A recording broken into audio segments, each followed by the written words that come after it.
बिस्मिल्लाहिर्रहमानिर्रहीम, अस्सलाम वालेकुम नाज़रीन। आप यूट्यूब चैनल देख रहे हैं, मैं इमरान खान हूँ। जिस तब्दीली के लिए पाकिस्तान में अमेरिका ने मिशन शुरू किया था, वो मिशन अमेरिका का मुकम्मल हो गया है, यानी वो सक्सेसफुल हो गया है।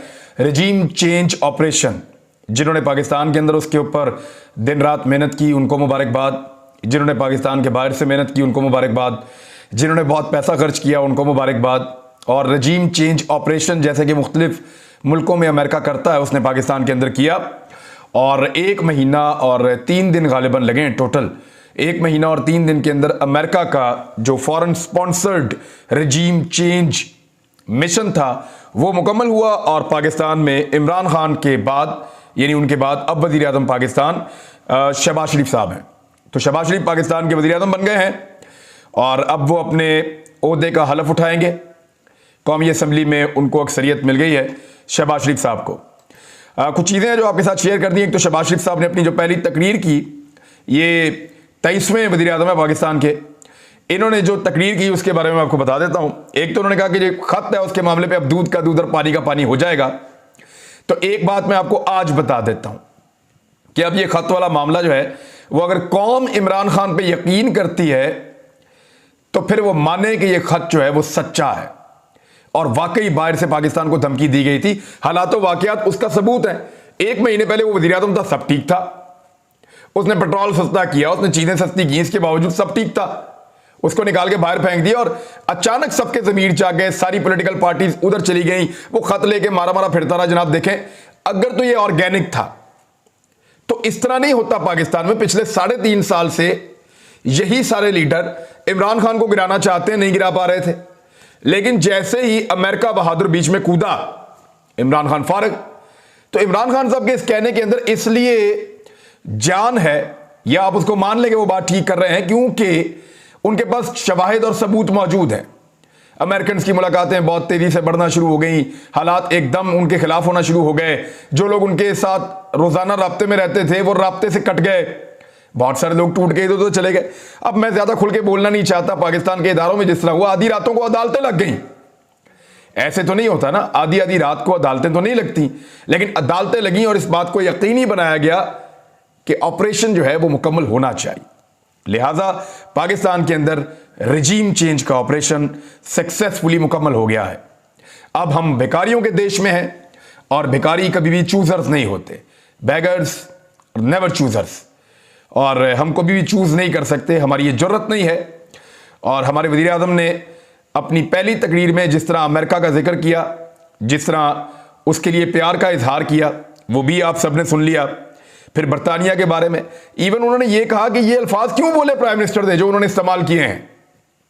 यानी उन्होंने ये कहा कि ये जो यूरोपीय यूनियन का वर्ड है, लफ्ज यूरोपीय यूनियन के बारे में जो इमरान खान साहब ने लफ्ज इस्तेमाल किए, मैं तो वो अपने मुंह पे भी नहीं ला सकता।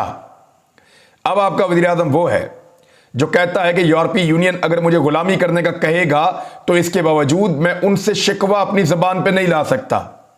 कल आपका वज़ीर आज़म वो था जो कहकर गया है कि हम तुम्हारे गुलाम हैं, हम गुलाम हैं आपके, कि आप जो कहेंगे वो हम करेंगे, हम वो करेंगे जो हमें सूट करेगा। उसको निकालकर उसको लाया गया है जो कह रहा है जो हुक्म मेरे आका, आप जूते भी मारेंगे तो हम नहीं बोल सकते। यानी ये जो तरीका वारदात है वो आप देख लें। उन्होंने कहा मैं इमरान खान के बोले हुए अल्फाज अपने जबान पे नहीं ला सकता। बरतानिया की तारीफें की हैं, वहां रहते जो हैं बड़े मियां साहब, अब इन्होंने जाना भी वहां पे है। बहरहाल शहबाज शरीफ साहब के आने के बाद अब यहां पे रजीम चेंज मुकम्मल हो चुका है। और मसला कश्मीर के बारे में मैं आपको एक चीज बड़ी क्लियर बता दूं, अव्वल तो ये हुकूमत ज्यादा देर रहेगी नहीं, ना रहने वाली है।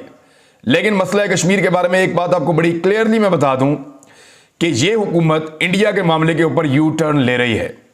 इमरान खान साहब ने एक स्टेटेड पोजीशन बनाई थी, बड़ा क्लियरली इमरान खान साहब ने कहा हुआ था कि जब तक के 5 अगस्त वाले इकदाम भारत वापस नहीं ले लेता तब तक उनके साथ हम कोई बातचीत नहीं करेंगे, कोई तिजारत नहीं करेंगे, कोई ऐसी चीज नहीं करेंगे। लेकिन शहबाज शरीफ साहब ने बड़ी वजाहत के साथ कह दिया कि मोदी साहब आइए गुर्बत दूर करते हैं, आइए बीमारी को दूर करते हैं, आइए हालात को बेहतर करते हैं, रोजगार की फराहमी को बढ़ाते हैं। तो मियाँ साहब तो लगे हैं तजारतें करने, और मियाँ साहब तो शुरू करने लगे हैं भारत के साथ धंधा, क्योंकि पहले भी जंदल और बित्तल के साथ इनका धंधा ही चलता था। तो अब दोबारा से धंधा खुल जाएगा और कारोबार शुरू हो जाएगा। कश्मीरियों का केस तो गया अब सर्द खाने में। कश्मीर की तारीख में कश्मीरियों ने किसी लीडर की तस्वीर अपने शहरों में अपने शहरों में, अपनी गलियों में, अपनी सड़कों पे नहीं लगाई।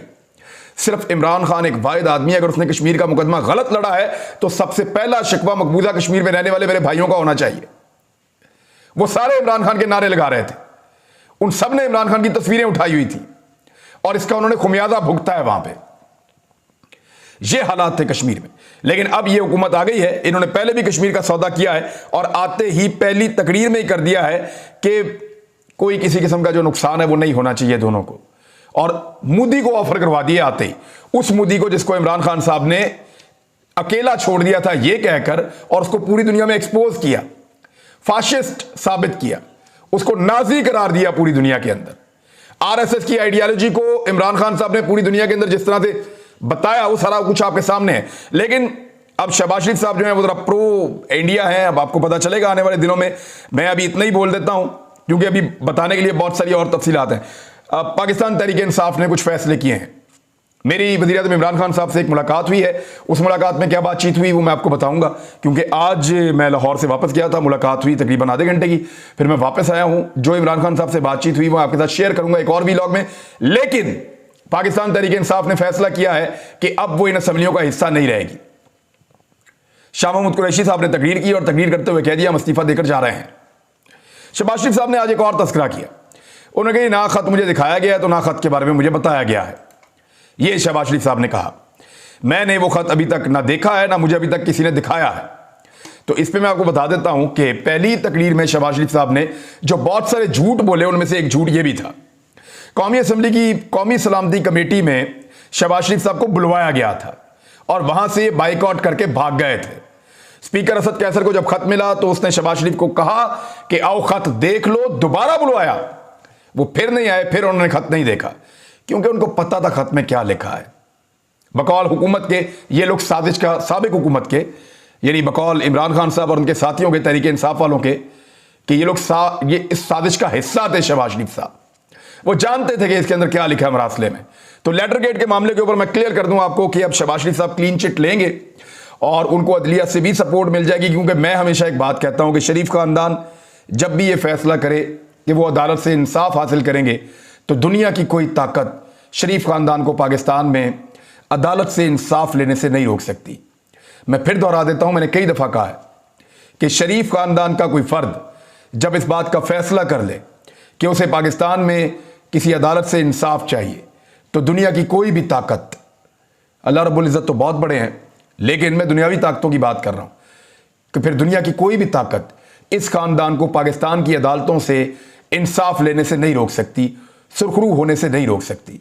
और आप देखेंगे कि खत वाले मामले में भी सिस्टम जो है वो शहबाज शरीफ को सुरखरू करेगा, इदारे शहबाज शरीफ को सुरखरू करेंगे। और अब एक मनी लॉन्ड्रिंग वाला आदमी जिसके ऊपर केसेस हैं, जो जमानत के ऊपर है, जिसमें फर्द जुर्म आयद हो रही है, वो इस मुल्क का वजीर आजम बन बैठा है और शरीके जुर्म उसका बेटा इस मुल्क के सबसे बड़े सूबे का वजीर आला बनने जा रहा है। तो इंपोर्टेड हुकूमत जो है वो अब पूरी तरह से डाउनलोड हो चुकी है और अब वो अपनी अपलोडिंग शुरू करेगी आने वाले दिनों में। तो आपको पता चलेगा पाकिस्तान में कैसे कैसे शगुफे और कैसे कैसे मजेदार काम होते हैं। तहरीक इंसाफ ने इस्तीफे देने का ऐलान कर दिया, वो कहते हैं हम इस असेंबली का हिस्सा नहीं रहेंगे। देखिए, इमरान खान साहब के पास दो चॉइस थी, या तो वो लीडर बन के फैसला करते या वो सियासतदान बन के फैसला करते। अगर वो सियासतदान बन के फैसला करते तो वो असेंबलियों के अंदर रहते, शहबाज शरीफ के लिए जगह को खाली ना छोड़ते, आज इसी शहबाज शरीफ को बोलने ना देते, तकरीर ना करने देते और फिर इनके लिए रास्ता तंग करते चले जाते। लेकिन उन्होंने आम सियासतदान की तरह नहीं सोचा, मुझे लगता है उन्होंने एक लीडर की तरह सोचा है और उन्होंने अपना सबसे बड़ा जो हथियार उनके पास इस वक्त बाकी रह गया था, कौमी असम्बली के अंदर उनके एमएनए, उन्होंने वहां से इस्तीफा देने का फैसला कर लिया। अगर वो इस्तीफे देकर बाहर निकलते हैं, इस वक्त इमरान खान साहब अगर इस्तीफे देकर बाहर निकलते हैं तो इसका मतलब है उन्होंने कश्तियां जला दी हैं। 2 महीने के अंदर अंदर आईनी तौर पर वोटिंग करवानी पड़ेगी। कुछ लोगों ने इमरान खान साहब को मशवरा दिया, तकसीम पैदा हो गई पार्टी में। आधे लोग कह रहे हैं जी इस्तीफा दे दें, आधे लोग कह रहे हैं जी इस्तीफा ना दें। तो इमरान खान साहब ने बड़ा क्लियरली कह दिया, साफ सुथरा, उन्होंने कहा जी कि जिसने देना दे, जो नहीं देता ना दे। मैं अकेला भी होऊंगा तो मैं इस्तीफा देकर चला जाऊंगा। मैं इस ऐवान के अंदर होने की तौहीन बर्दाश्त नहीं कर सकता। एक करप्ट आदमी, एक बेईमान आदमी, एक ऐसा आदमी जिसके ऊपर केसेस हैं, एक ऐसा आदमी जिसके ऊपर मनी लॉन्ड्रिंग के संगीन इल्जामात हैं, एक ऐसा आदमी जिसने 50 रुपए के स्टाम्प के ऊपर एक मुलजिम को मुल्क से भगाया है। क्या पाकिस्तान की कोई अदालत अब बुलवाएगी मौजूदा वजीर आजम को और बुला के पूछेगी कि जनाब आपने गारंटी पे एक बंदा बाहर भगाया हुआ है पिछले 3 साल से, वो बंदा तो वापस मंगा दो? लेकिन नहीं, अब तो उस बंदे के वापस आने का टाइम हो गया है। अब प्लेटलेट्स भी ऊपर जाएंगे, डॉक्टर भी मदद करेंगे, और मियां नवाज शरीफ साहब आप देखेंगे धड़ाधड़ सेहतमंद होकर दुनिया की कोई दवाई, कोई डॉक्टर, कोई मेडिकल रिपोर्ट अब उनको रोक नहीं पाएगी। वो जाएंगे, उम्रा करेंगे, फैमिली को मिलेंगे, खूबसूरत तस्वीर आएंगी, खुशू व खुजू दिखाया जाएगा, मस्जिद नबी में, खाना काबा में तस्वीरें बनाएंगे और फिर पाकिस्तान वापस तशरीफ ले आएंगे। उस घर से निकल के उस घर में जा रहे हैं, यानी चोरी का घर है जहां पे वो रहते हैं मुबैना तौर पे। चोरी का ना होता तो अभी तक मनी ट्रेल ही दे देते ना, कतरी खत तो नहीं लाना पड़ता। तो शहबाज शरीफ साहब ने सऊदी अरब का बहुत शुक्रिया अदा किया, कतर का बड़ा शुक्रिया अदा किया, जितने अमीर मुमालिक है ना पूरी दुनिया में, शहबाज शरीफ साहब ने उन सबका शुक्रिया अदा किया है। इमरान खान साहब ने अपनी कश्तियां जला दी हैं और अब उनके पास वापसी का कोई रास्ता नहीं है। वो इस्तीफे देने जा रहे हैं और उन्होंने अपने जलसों का शेड्यूल भी दे दिया है। पहला जलसा उनका पेशावर में है बुध वाले दिन। अब यह जलसा देखिएगा, लोगों को लग पता जाएगा कि जलसा होता क्या है। इसके बाद इमरान खान साहब एक जलसा करने जा रहे हैं कराची में 17 तारीख को, एतवार वाले दिन, मज़ार कायद पे। कराची का जलसा देखकर पूरे कराची को नहीं, पूरे पाकिस्तान को पता चल जाएगा कि जलसा होता क्या है। और फिर उसके बाद इमरान खान साहब लाहौर मीनार पाकिस्तान को दोबारा भरने आ रहे हैं। मुस्लिम लीग नून को चौथी मरतबा वज़ारत उज़्मा मिली है पाकिस्तान में, चौथी मरतबा वज़ीर आज़म आज तक अपनी पूरी तारीख में मीनार पाकिस्तान को नहीं भर सके। ऑर्गेनिक क्राउड है ही नहीं, बंदे खरीद के लाने पड़ते हैं, लोगों की मजबूरियों से फायदा उठाकर ये लोग इक्तदार में आते हैं, लोग तो नहीं है इनके साथ। तो पाकिस्तान तहरीक इंसाफ 5वीं मरतबा मीनार पाकिस्तान को भरने जा रही है। ये 4 मरतबा वज़ीर आज़म बने, ये खानदान 1 मरतबा नहीं भर सका मीनार पाकिस्तान को। उन्होंने 5वीं मरतबा मीनार पाकिस्तान को भरने का फैसला कर दिया पाकिस्तान तहरीक इंसाफ ने। इलेक्शन बहुत करीब है, इमरान खान जितनी जल्दी घसीट कर इस पूरे निजाम को इलेक्शन की तरफ ले जाए उतना ही उसके लिए फायदेमंद है। अब इमरान खान को यह भूलना पड़ेगा कि कोई ईवीएम हुआ करती थी, उसको भूलना पड़ेगा कि कोई ओवरसीज पाकिस्तानियों का वोट हुआ करता था जिसके लिए उसने कानून साजी की थी, उसको भूलना पड़ेगा कि कोई अंपायर ऐसे वो बनाने की कोशिश कर रहा था, रूल्स बनाने की कोशिश कर रहा था जो न्यूट्रल होंगे। अब कुछ न्यूट्रल नहीं होगा, सब कुछ उनके साथ मिलकर खेलेगा। अंपायर भी शहबाज शरीफ के होंगे, आप यानी उन जमातों के होंगे जो अब इक्तदार में आ गई हैं, यानी पीडीएम के अंपायर होंगे, पीडीएम की सिस्टम होगा, पीडीएम का निजाम होगा, उनका इलेक्शन कमीशन होगा, हर चीज उनकी होगी। इमरान खान को सिर्फ पब्लिक के भरोसे के ऊपर इलेक्शन लड़ना है। उसको तमाम इदारों ने, सबने मायूस किया था, पब्लिक ने उसको मायूस नहीं किया। कल रात की मैं आपको बात बता रहा हूं, तो अब दोबारा भी उसको हर तरफ से मायूसी होगी, मैं आपको अभी बता रहा हूं। लेकिन पब्लिक के साथ वो अपना ताल्लुक जोड़ के रखेगा तो कश्तियां जलाने का फायदा होगा। जितनी जल्दी इस सिस्टम को इलेक्शन में ले जाए उतना बेहतर है। इमरान खान साहब ने मुझे क्या कहा वो नेक्स्ट वीलॉग में आपको बताऊंगा। अब तक इतना ही, अपना ख्याल रखिएगा, अपने इस चैनल का भी। अल्लाह हाफिज।